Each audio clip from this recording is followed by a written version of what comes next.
Alors, chers collègues, chers amis, chers invités, bonsoir ou bonne fin d'après-midi plutôt. Pour les quelques personnes dans la salle que je ne connais pas personnellement, mon nom est Nicolas Vermeil, je suis le directeur du Centre de recherche en droit public et c'est un grand plaisir pour moi ce soir d'accueillir comme conférencière une de nos membres, quelqu'un avec qui j'ai pu collaborer durant plusieurs années, la professeure Nanette Neuval. Et ça tombe bien parce que Nanette je suis allé sur Internet, a une infographie sur sa vie.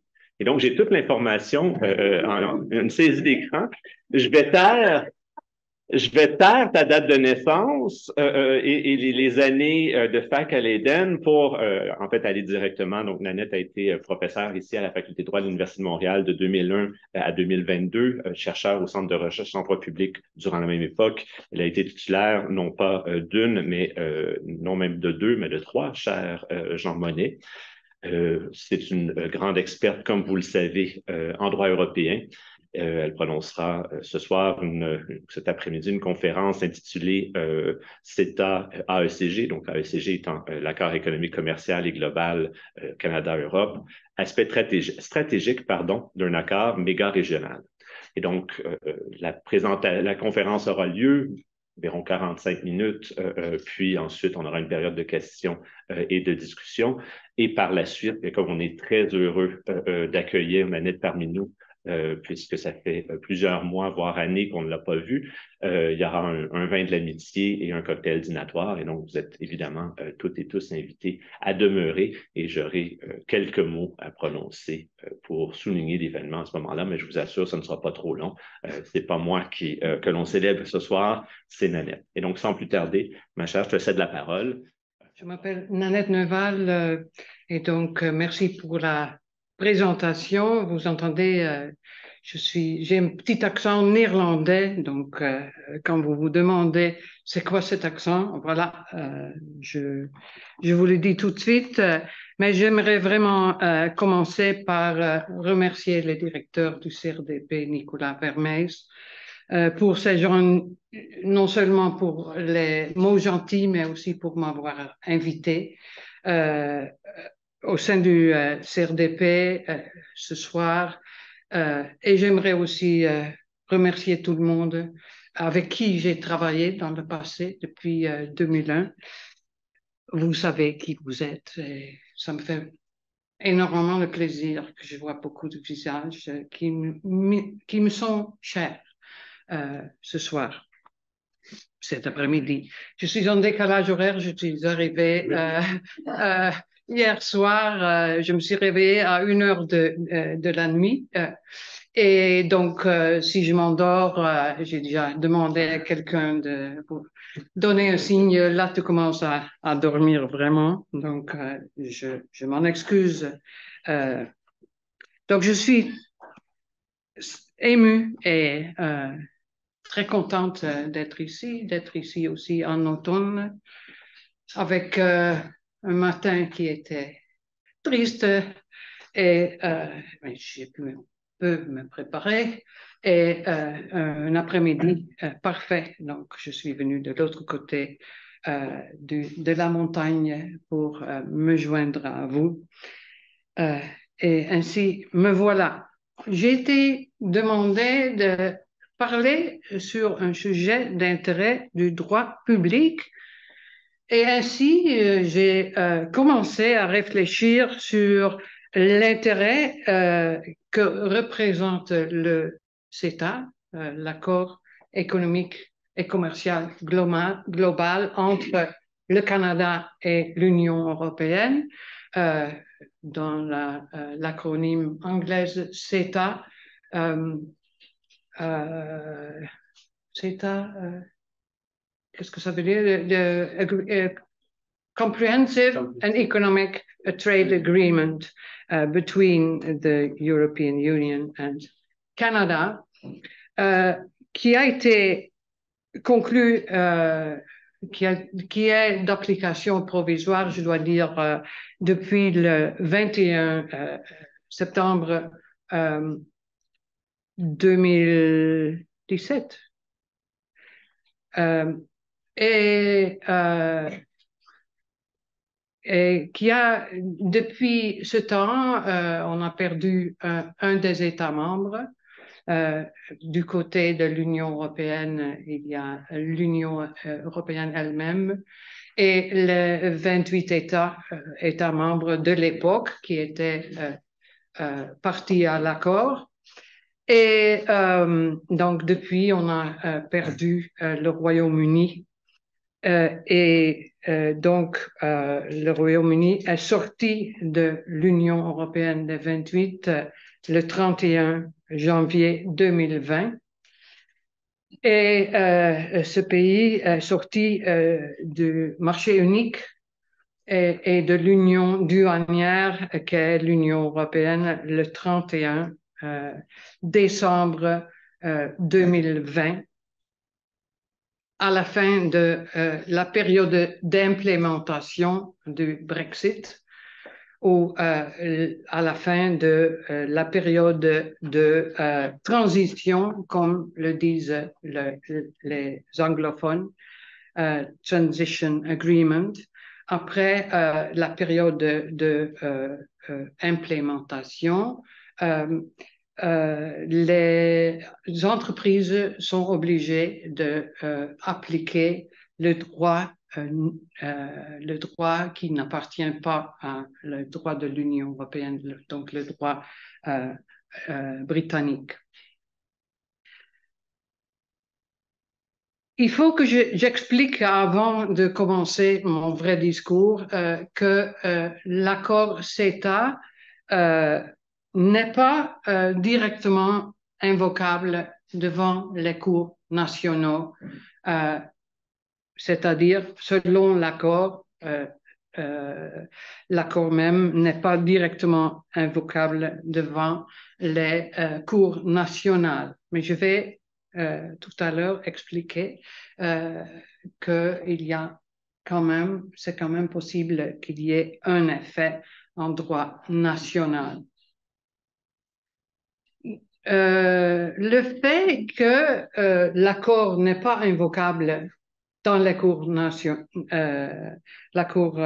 nationales veut dire aussi que la transposition de l'accord en droit national, c'est une affaire pour les pays, pour les parlements et pour les pays ensemble de juger les problèmes qui peuvent se passer si l'accord n'est pas ou n'est pas correctement transposé dans un des parties, le Canada, les provinces ou l'Union européenne et ses États membres ou les régions dont certains sont composés.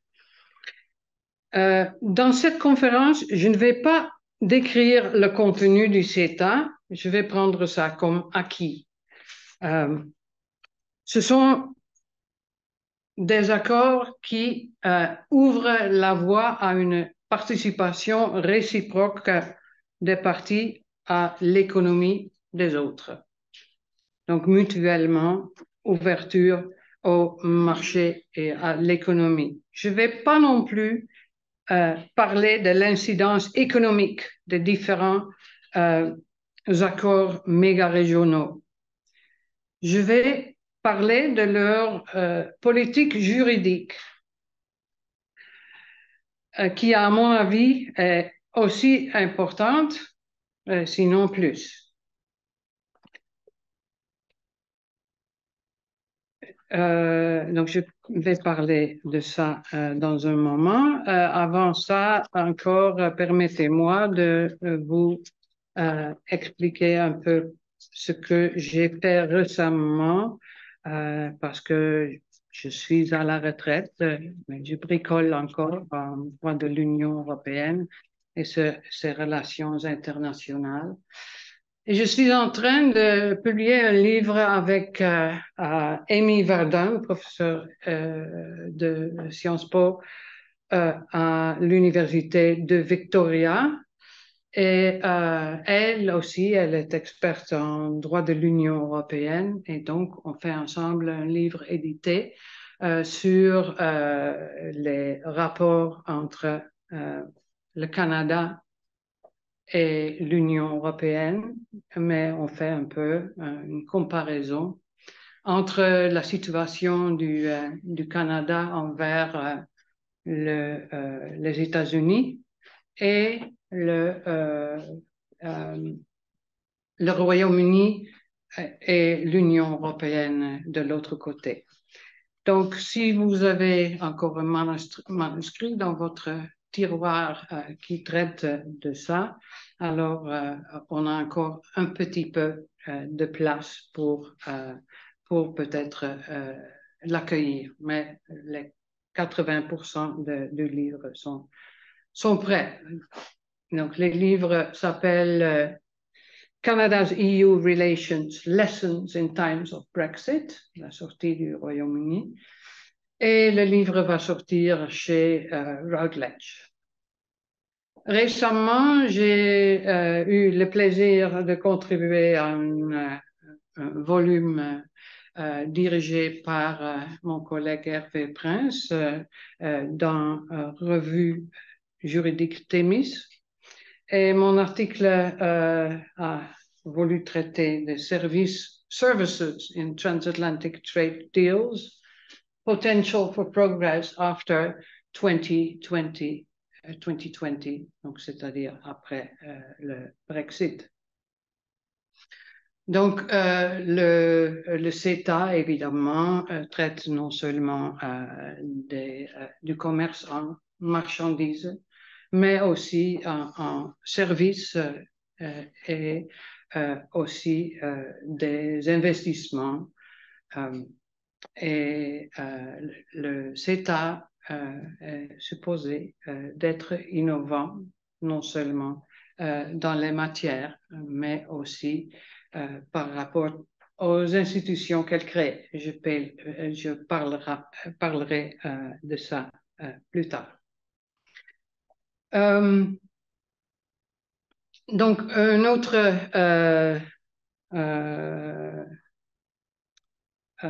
publication que j'ai rédigée, c'était pour une revue de l'Inde, International Studies, et l'article aussi en anglais s'appelle Brexit and Canada, Stopgap Solutions for the EU-Canada Comprehensive Economic and Trade Agreement or a New Beginning. Donc, quelles sont les actions, quelles sont les mesures qui ont été prises, quels sont les traités qui ont été pris après le Brexit. Et on peut noter, on peut remarquer que le Royaume-Uni a conclu un accord avec le Canada pour remédier au fait que le pays est sorti de CETA. Et donc, ils ont effectivement conclu un accord de rollover qui ressemble beaucoup à CETA, mais dans les rapports entre le Royaume-Uni et le Canada. Donc, j'ai fait une analyse là entre l'accord entre le Royaume-Uni et le Canada, le rollover agreement, et aussi l'accord qui a été conclu entre le Royaume-Uni et l'Union européenne. Et ce sont des accords qui se ressemblent beaucoup en principe, et c'est pour ça que je parle aussi des aspects stratégiques des accords méga régionaux, parce que ce sont des autres exemples d'accords régionaux. Donc, ce que je vais faire, c'est donner un peu mon interprétation, mon caractérisation de ces accords-là. Et un autre article récent, c'était the 2020 EU-UK Trade and Cooperation Agreement as a Canada-style agreement. dans lequel j'étudie les différences et les similarités entre l'accord qui a été conclu entre le Royaume-Uni et l'Union européenne et le Canada, l'accord de l'Union européenne avec le Canada. Donc, la conclusion est que ces accords-là sont très similaires avec des différences quand même remarquables. Donc, je ne vais pas parler de ça, je vais simplement vous présenter quel est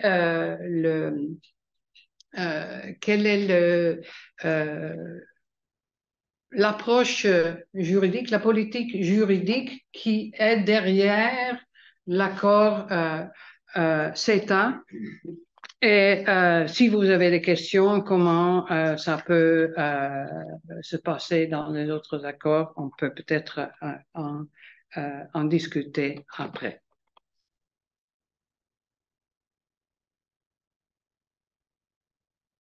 Donc, je vais essayer de peut-être parler une demi-heure et après ça, si vous avez des questions, soyez bienvenus.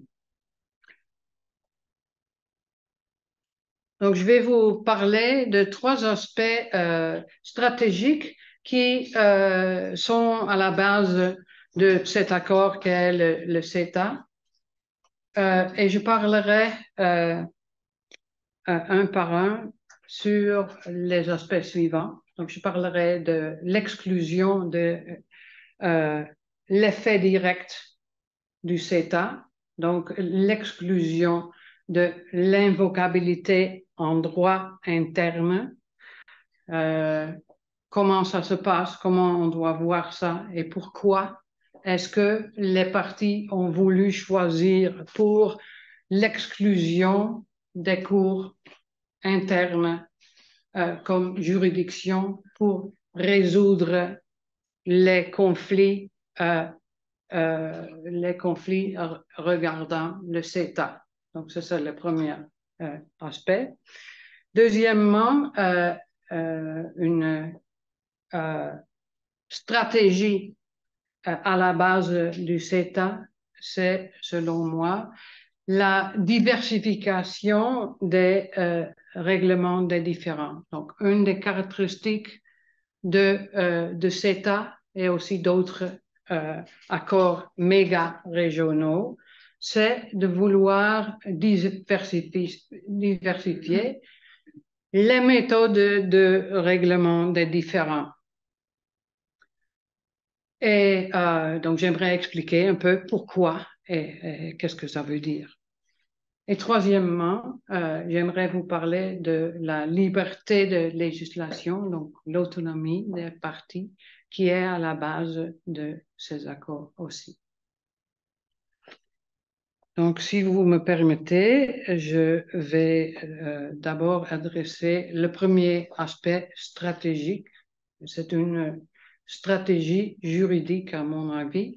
C'est l'exclusion de l'effet direct en droit interne. Donc, l'exclusion du droit direct, c'est une notion de droit de l'Union européenne très connue et ça veut dire que les particuliers, donc les entreprises et les personnes privées, ne peuvent pas invoquer en droit interne les dispositions de l'accord si on exclut ça, parce qu'on peut l'exclure explicitement.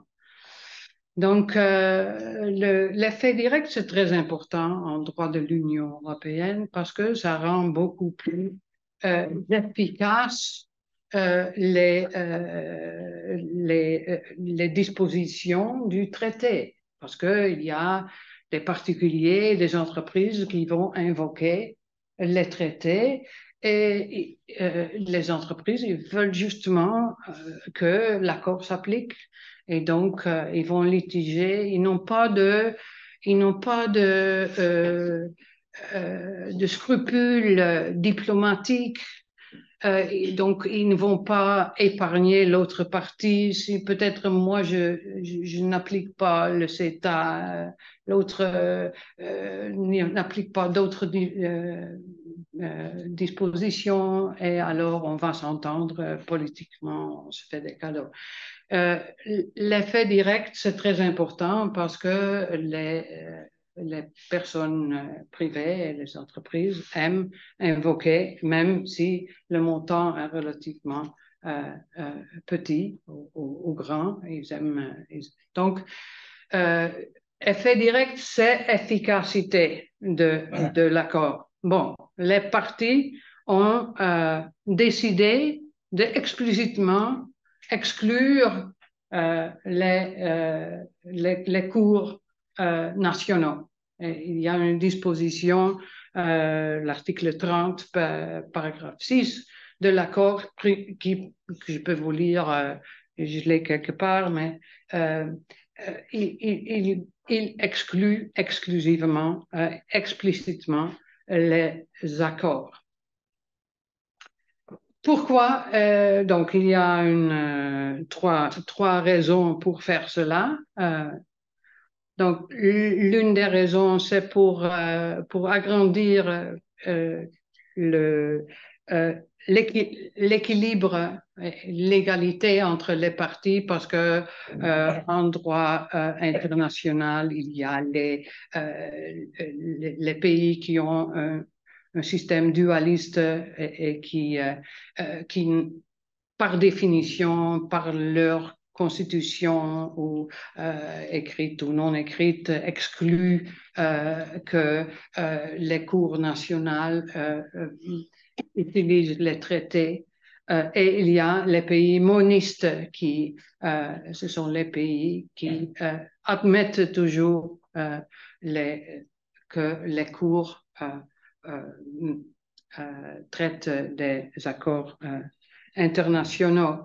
Donc, il y a un déséquilibre entre les parties parce que si on admet l'invocation par les particuliers, là, ce pays-là, il va être forcé d'être appliqué le traité. Et si on l'exclut, peut-être que ces pays-là, ils ont un avantage et ils peuvent ne pas appliquer l'accord. C'est plus facile pour eux de ne pas appliquer. Donc, ils ont exclu parce que ils ne voulaient pas, ils voulaient que tout le monde. Non. Ça c'était une raison. La deuxième raison, c'est pour agrandir l'importance du règlement des différends au niveau international. Donc, en excluant les cours nationales, on rend beaucoup plus important les règlements de différends au niveau international. Et donc, les parties à l'accord ont alors beaucoup plus d'influence sur les règlements des différends. Ils ont beaucoup plus d'influence, mais ils ont aussi beaucoup plus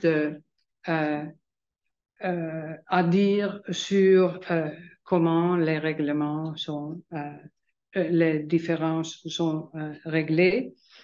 Et il y a aussi une plus cohérente jurisprudence. Parce que s'il y a des milliers de cours qui s'expriment sur l'application du traité, alors il y a aussi des milliers de façons d'interpréter le traité et ces interprétations vont s'engrainer dans la coutume et il y aura des différences qu'on ne connaît pas vraiment parce que pas tout le monde suit le droit croatien, le droit polonais, jusqu'à quand il y a un problème et qu'on trouve des pays qui n'appliquent pas le traité comme il faut.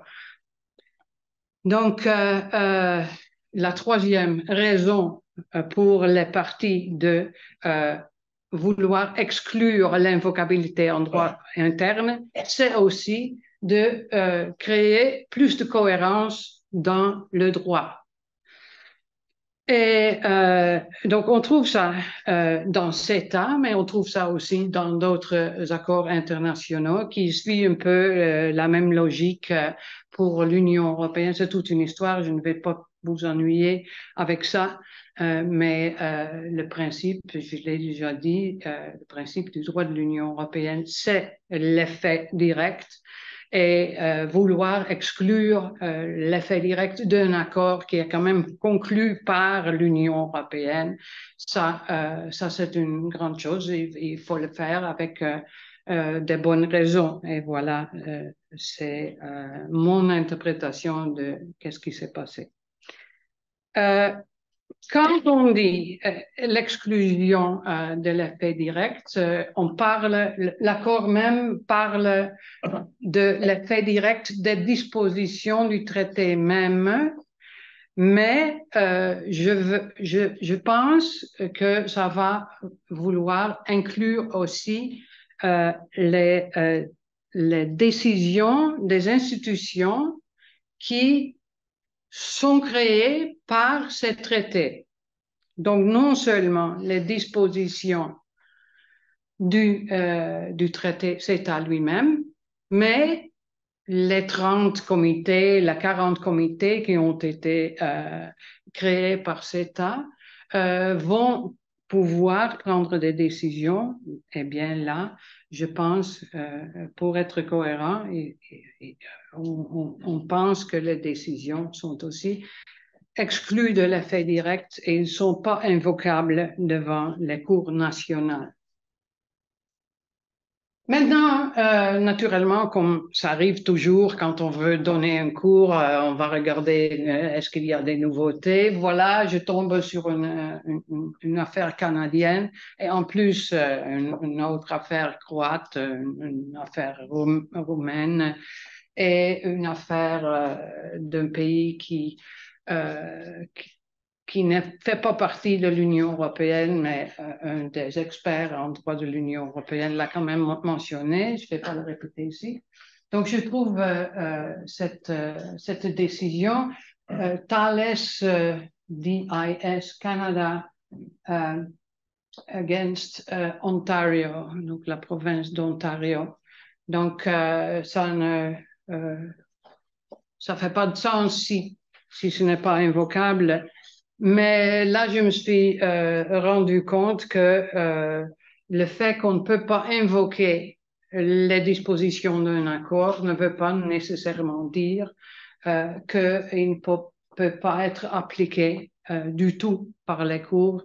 Il y a plusieurs façons sur lesquelles cela peut appliquer. Par exemple, il peut y avoir une disposition de droit ontarien ou fédéral canadien qui se réfère à l'accord. Alors, ce ne serait pas juste pour une cour de ne pas donner un effet au moins d'interprétation à l'accord du Canada. Ce n'est pas l'effet direct, mais c'est quand même un effet indirect. Ça, c'est une possibilité. Il y a d'autres possibilités aussi. Sans avoir lu la décision, mais avoir lu un peu sur cette décision, j'ai eu l'impression que dans ce cas-ci, c'était un cas d'appel d'offres et donc une compagnie avait invoqué le CETA pour prendre parti à une offre sur les marchés publics. C'est les marchés publics. Ils voulaient, c'était quelque chose avec du plastique pour utiliser des cartes d'identité. Et il avait utilisé un matériel qui provenait de la Pologne Ontario n'avait pas pris en compte CETA du tout, n'avait pas mentionné du tout. Et il y a une disposition quelque part dans le CETA qui prévoit que dans le secteur des appels d'offres, les parties sont dans l'obligation de transposer l'accord en droit national. Donc, j'imagine que un des juges a voulu souligner cet effet, et donc il y a quand même un certain effet qui peut se passer dans des questions exceptionnelles. Donc, dans ce cas-ci, si quelqu'un connaît cette décision et je me trompe, je me laisse corriger, mais le juge n'a pas appliqué le traité directement, mais il a quand même voulu dire que le manque de transposer l'accord était flagrant. Et donc, ils n'ont pas, le juge n'a pas voulu se mettre à la place d'un autre organe qui aurait pu traiter de cette affaire. Mais il a probablement eu comme résultat que l'affaire sera discutée dans l'institution qui est supposée traiter de cette situation. Donc, dans ce cas-ci, un organe du traité même, au niveau international. Donc, ça, c'est la première chose. Aspect stratégique de ce genre d'accord est d'exclure le droit international, mais pour des raisons bien particulières et avec une intention d'améliorer la situation de l'application de l'accord. Ce qui me porte au deuxième aspect stratégique de cet accord, c'est la diversification du système de règlement des différends. Donc, on voit dans CETA beaucoup de formes de règlement des différends. Et comme l'effet direct, les cours nationaux sont presque toujours exclus, ce genre de règlement des différends est d'autant plus grande importance, est beaucoup plus important. Donc, pourquoi est-ce qu'on a voulu faire ça? Bon, j'ai pu penser de 4 raisons pour diversifier et moderniser le système de règlement des différends à l'international. Donc, tout premièrement, le système de l'Organisation mondiale du commerce est incomplet. Je pense que vous le savez, il est incomplet, il est démodé, il ne couvre pas tous les différends qui peuvent se passer en droit international. Il est incomplet parce que pour beaucoup de motifs, mais l'OMC ne couvre pas tous les sujets que le CETA couvre, par exemple, et le système OMC est quand même un peu basique. Il est basé sur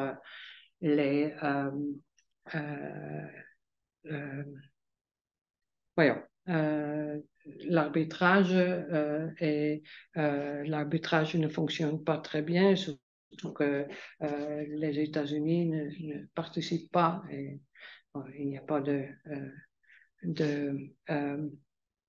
recours contre une décision. Donc, beaucoup de raisons sans le support de tous les États de l'OMC, on ne peut pas améliorer la situation.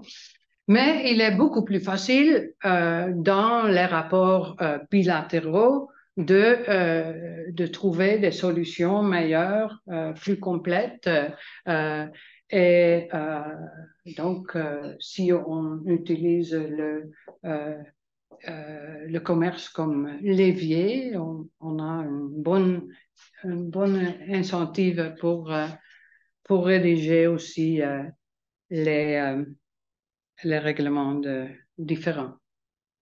Donc, première raison, compléter les régimes existants et aussi de le faire de façon plus moderne et cohérente avec le système qui existe déjà. Donc, en se référant au système OMC et en le complétant, en le rendant plus efficace. Et la deuxième raison, c'est toujours de pouvoir, la façon moderne, c'est de moduler le système de règlement selon les matières. Donc, on voit dans tous les systèmes de règlement, on voit qu'il y a certaines matières qui sont beaucoup plus sensibles où les parties ont voulu prendre plus de contrôle sur la situation et donc d'avoir un autre type de règlement, un autre système de règlement différent que d'autres. Je vais les mentionner dans un instant. Donc, en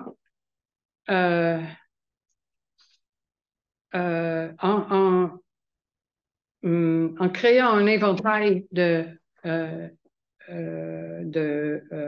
règlements différents, on permet aux parties de prendre plus le contrôle sans perdre le contrôle sur la nécessité de régler le différend. Donc, on crée par exemple, on n'aime pas les cours internationaux parce que on n'aime pas la supranationalité entre les parties. Ce n'est plus moderne de faire ça.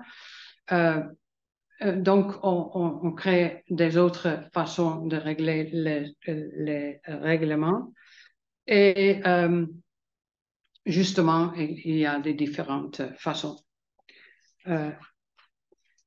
Donc, ainsi, en modulant les règlements différents, on peut quand même prévenir les guerres économiques parce que on entend parler des sanctions à carrousel avec lesquelles une partie réagit contre la non-application du traité en infligeant des droits de douane, par exemple, ou en excluant des produits.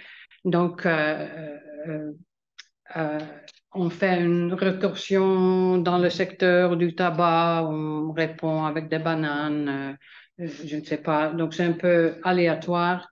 Et donc, pour éviter ce genre de guerre économique, on aime peaufiner le règlement des différends. Une quatrième raison pour le faire, c'est pour diversifier et améliorer le système de règlement, c'est de pouvoir utiliser les solutions trouvées aussi dans le contexte de l'OMC. Donc, utiliser les solutions trouvées pour que le Canada et l'Union européenne prennent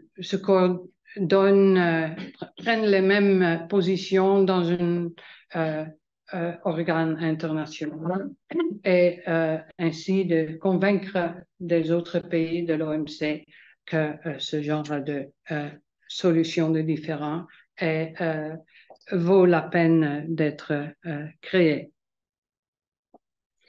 Donc, les règlements de différends, je l'ai déjà dit, Donc, on essaye de maintenir le contrôle des partis. On préfère de maintenir le contrôle des partis, mais on essaye aussi d'éviter l'escalade dans les guerres économiques. Il y a une différenciation des procédures selon la sensibilité. Il y a certaines matières qui sont beaucoup plus sensibles que d'autres. Parmi ça, le développement durable, le droit du travail, les droits sociaux et les aides aux entreprises, ce sont des choses qui sont très sensibles parce que ça touche à un éventail d'intérêts du public et bon, ça touche des choses bon, sensibles. Donc, on peut choisir entre simplement la diplomatie. Dans la diplomatie, donc on essaie de convaincre l'autre partie d'amender ces mesures. Plus une façon plus moderne de résoudre ces problèmes, c'est de la médiation. La médiation, donc, on essaie avec une partie de trouver une entente, une moyenne d'entente entre les parties. Mais le problème là, c'est que quand une partie n'est pas d'accord avec l'autre, on ne peut rien faire. Il faut toujours l'accord des parties. Donc, la médiation, c'est déjà très bien. La médiation n'existe pas dans le système OMC. Ça existe dans le cadre du CETA. Mais ça a aussi ses limites. Et donc, on a ajouté des comités d'experts parce que beaucoup de questions sont quand même d'ordre, disons, technique souvent et qui peuvent être résolues avec conviction par des experts internationaux. Donc là, il y a toujours une ingérence des partis parce que les pays peuvent indiquer quels sont les experts qu'on aimerait nominer, etc. Donc, il y a toujours un contrôle sur les experts qui sont invités, qui peuvent être invités, ou les qualifications des experts. Et en plus, il y a l'arbitrage ad hoc. L'arbitrage ad hoc et la médiation sont les deux genres de règlements des différends qui sont préférés par CETA. Donc, comme j'ai dit, le fait qu'on a essayé de faire un arrangement entre le sujet et le type de différenciation nous donne un système de règlement des différends qui est beaucoup plus efficace et on a pu exclure les cours nationaux, mais aussi on a voulu exclure une juridiction à l'international. Donc il y a une certaine réticence d'accepter les décisions d'une cour. Ce qui vient le plus proche d'une cour nationale, c'est le tribunal d'arbitrage entre l'investisseur et l'État. Donc, un des objectifs de CETA, c'était d'encourager les investissements réciproques dans le Canada, dans l'Union européenne, donc d'élargir les investissements. Et donc, une des raisons de le faire, c'est d'agrandir la protection juridique des investisseurs et donc de créer un arbitrage,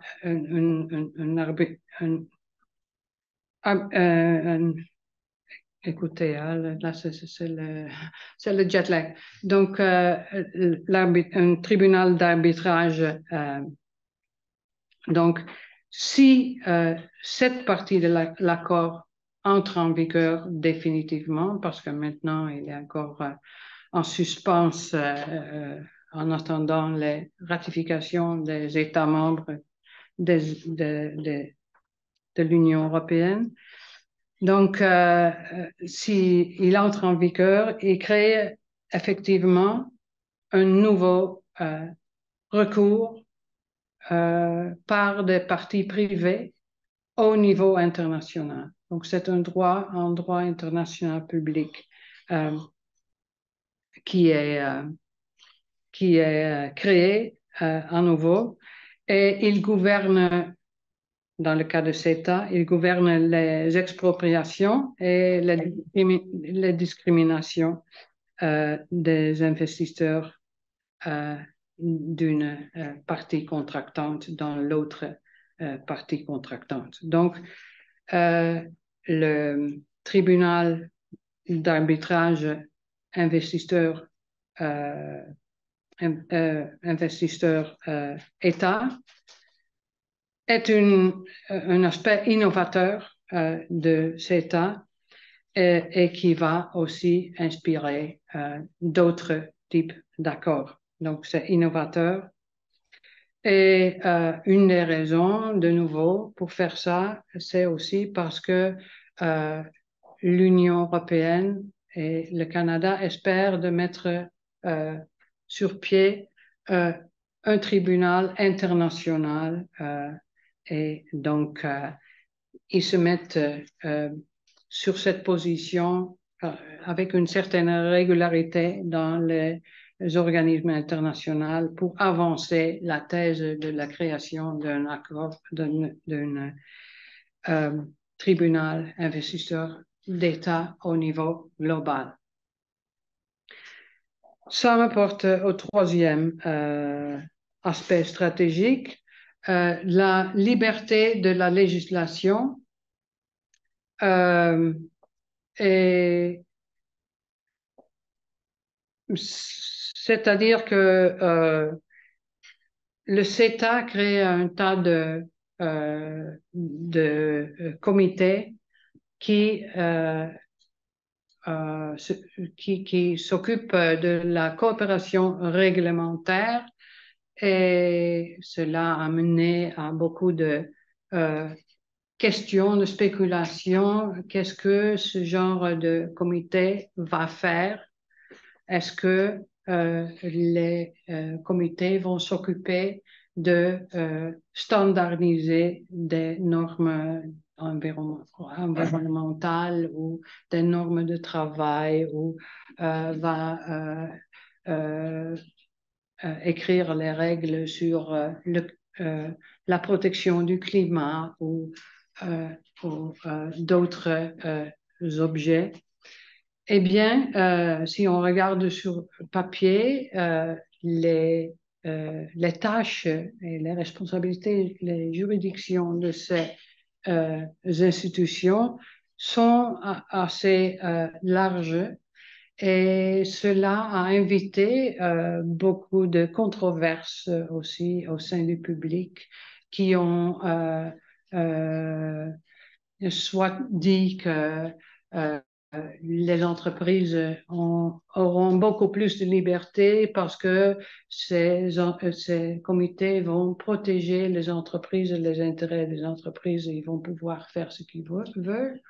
Ou bien le contraire, que ce sont des organismes qui vont dicter les règles sans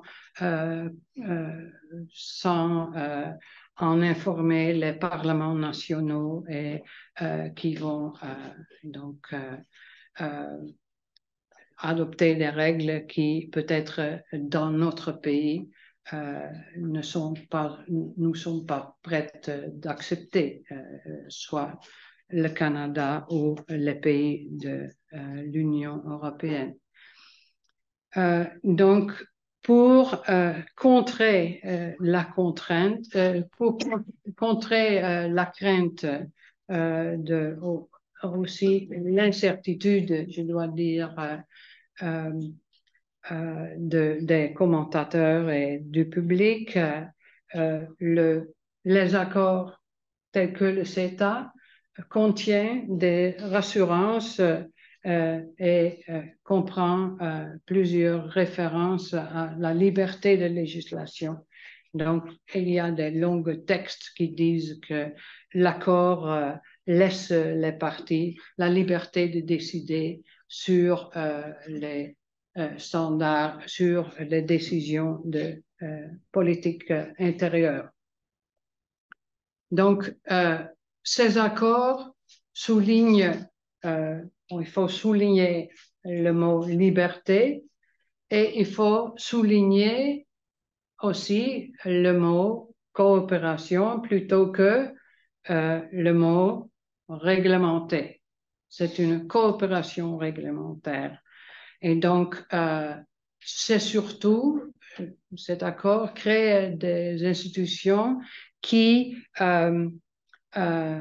institutionnalisent la coopération réglementaire, donc qui donne lieu à une certaine régularité de rencontres, un échange d'informations sur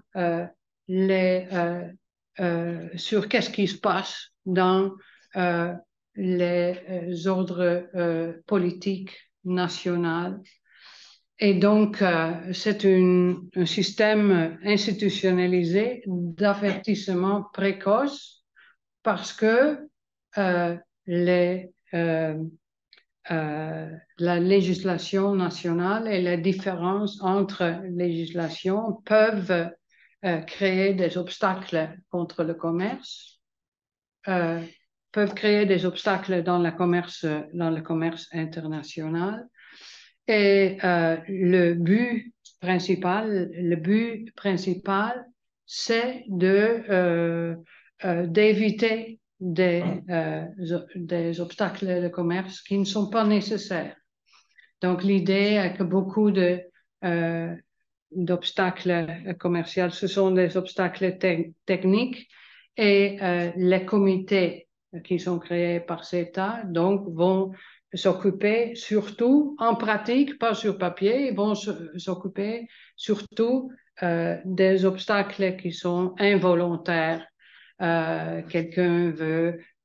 donc, il y a beaucoup de nouveaux produits qui viennent sur le marché avec surtout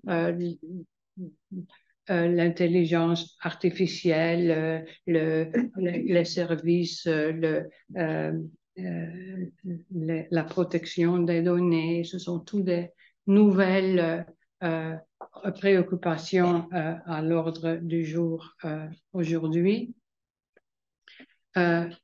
Mais les comités devraient, en principe, si ils veulent faire ainsi, et ils veulent faire ainsi, éliminer les obstacles contre le commerce. S'ils veulent aller au-delà, alors ils peuvent le faire aussi, mais alors en pleine consultation des parlements nationaux, on suppose.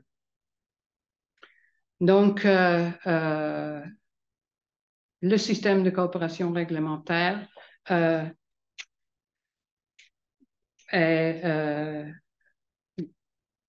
pas une chose nouvelle. Ça se pratique depuis des années, des décennies et des décennies, mais c'est toujours dans un cadre ad hoc, dans le contexte des organisations internationales. Les délégués se parlent et s'expliquent mutuellement quels sont les nouveaux projets de loi qui sont présentés dans leur pays.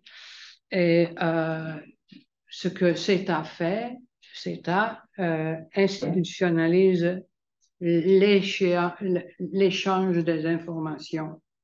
Donc, vous devez voir ça comme ça. Il y a un comité qui est créé. Le comité est supposé de se rencontrer à chaque 6 mois. Et donc, ça travaille sur un agenda spécifique. Donc, à chaque 6 mois, les parties sont censées d'informer l'autre partie quels sont les points relevants ou importants pour eux dans la politique nationale sur un certain sujet. Et donc, et ils discutent cela pour voir si ça crée un obstacle contre le commerce, la différence des standards techniques, par exemple. Et donc, si c'est un obstacle, alors ils vont décider si les standards d'un parti vont être plus intéressants ou l'autre, qu'est-ce qui coûte le plus et quelles sont les expériences. Est-ce que vous avez déjà trouvé les réponses? Donc, c'est ça. L'harmonisation, c'est possible, mais la description des tâches des comités de coopération réglementaire est très large, c'est programmatique sans obligation de résultat, donc on n'est pas obligé de prendre une décision et on n'est pas obligé de harmoniser son droit si on ne le veut pas, mais on peut le faire.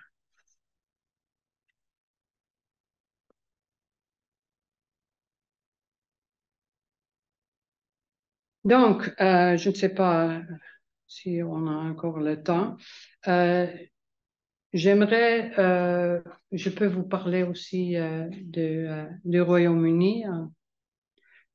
Quelles sont les actualités? Comment est-ce que l'accord entre le Royaume-Uni et l'Union européenne est différent et en quel respect c'est similaire?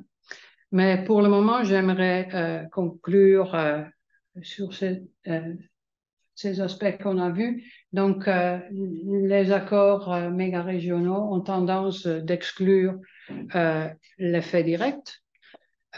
Ils préfèrent un éventail de solutions modernes de règlement des différends qui sont modulées selon le sujet qui permettent à l'accord de fonctionner mieux qu'au niveau global. Et l'accord CETA couvre des questions qui vont au-delà du commerce, mais sans obligation d'harmoniser le droit. Important de voir que CETA est prévu comme exemple pour d'autres traités, entre autres l'accord de coopération entre l'Union européenne et le CETA.